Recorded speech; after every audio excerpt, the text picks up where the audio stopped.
Welcome back to my channel. ఎలా ఉన్నారండి? అందరూ బాగున్నారా? ఈరోజు తెలగపిండి వడియాలు ఎలా పెట్టాలో చూపిస్తాను మీకు. మార్కెట్లో తెలగపిండి ఇలా అమ్ముతారండి. తెలగపిండి అంటే నువ్వుల నూనె ఆడిచ్చగా వచ్చిన ఇది వేస్ట్ అనమాట. ఇది కొన్ని దగ్గర ఇసుక లేకుండా ఉంటుంది, అది అమ్ముతారు. అది తెచ్చుకొని ఇలా కొంచెం వాటర్ వేసి నానబెట్టుకోవాలి. ఒక రాత్రి అంతా ఇది నానాలండి. వాటర్ కొంచెం తక్కువ వేసుకోవాలి. ఇది నానిన తర్వాత మిగిలిన ప్రాసెస్ చూపిస్తాను ఫ్రెండ్స్. చూడండి, ఇక నిన్న మనం తెలగపిండి వాటర్ వేసి నానబెట్టుకున్నాం కదా, బాగా నానిపోయింది. ఒకవేళ వాటర్ తక్కువ అయితే మధ్య మధ్యలో చూసుకుంటూ వాటర్ వేసుకోండి.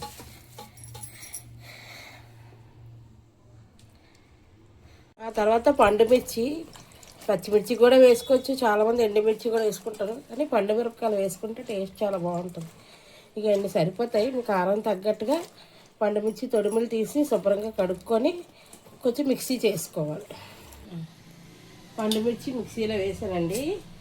దీనికి ఒక్క వెల్లుల్లిపాయ రెబ్బలు, తొక్కలు తీయవసరం లేదు, అలా వేసుకొని కచ్చా పచ్చగా మిక్సీ చేసుకోవాలి.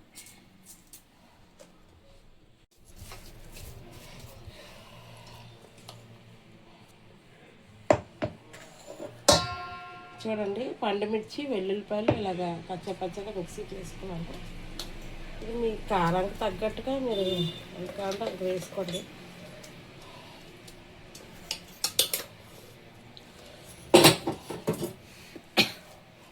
తర్వాత దీనికి సరిపడా కారం, ఇది సాల్ట్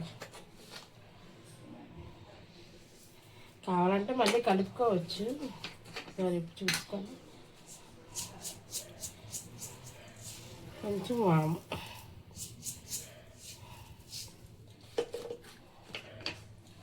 ఇది బాగా కలిపేసుకోవాలి.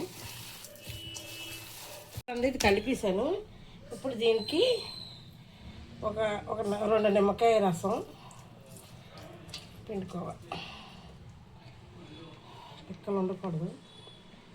పిక్కలు ఉంటే 2 నిమ్మకాయలు పిండుకుంటే 2 నిమ్మకాయలు రసం పిండామండి. ఇది ఇలా బాగా కలిపేసి ఒక రాత్రి అంతా నాననివ్వాలి. ఇది పచ్చి ముద్ద అయినా మీరు స్టోర్ చేసుకోవచ్చు, లేదంటే చిన్న చిన్న వడియాల్లా చేసుకొని నానబెట్టుకొని ఫ్రిడ్జ్లో పెట్టుకొని రాసుకోవచ్చు. పెరుగన్నంతో చాలా బాగుంటాయి. సాంబార్ చూడండి, బాగా కలిపేసాను. ఒక నైట్ అంతా నాననిచ్చగా తెల్లవారి వడియాలు పెట్టుకోవడం. చూడండి ఫ్రెండ్స్, మనం ముందు రోజు అన్నీ కలిపేసి ఒక రోజు ఉంచుకోవాలని చెప్పాను కదా. ఇగో ఆ వడియాల ముద్ద ఇది నేను బాక్స్లో తీసాను. నైట్ అంతా అయిపోయిన తర్వాత మరుసటి రోజు బాగా అన్నీ పట్టేసి ఉంటుంది దీనికి. తర్వాత ఇలా ఉడుముద్దలా చేసుకొని మనం ఎండబెట్టుకొని కూడా స్టోర్ చేసుకోవచ్చు, లేదంటే పచ్చి ముద్ద కూడా ఇలా ఉంచుకొని మనం ఫ్రిడ్జ్లో పెట్టుకోవచ్చు. ఇది పెరుగన్నంలోకి, సాంబార్లోకి, అన్నింటిలోకి నంచుకోవడానికి చాలా బాగుంటాయి. ఇది ఒంటికి మంచిది కూడా అండి, తెలగపిండి. ఈ వడియాలు ఎండిపోయిన తర్వాత కొంచెం నూనెలో వేపుకొని తింటే అవి ఇంకా బాగుంటాయి. నాకు అలా ఇష్టం. ఈ రెసిపీ కనుక మీకు నచ్చినట్లయితే లైక్ చేయండి, షేర్ చేయండి, సబ్స్క్రైబ్ చేయండి ఫ్రెండ్స్.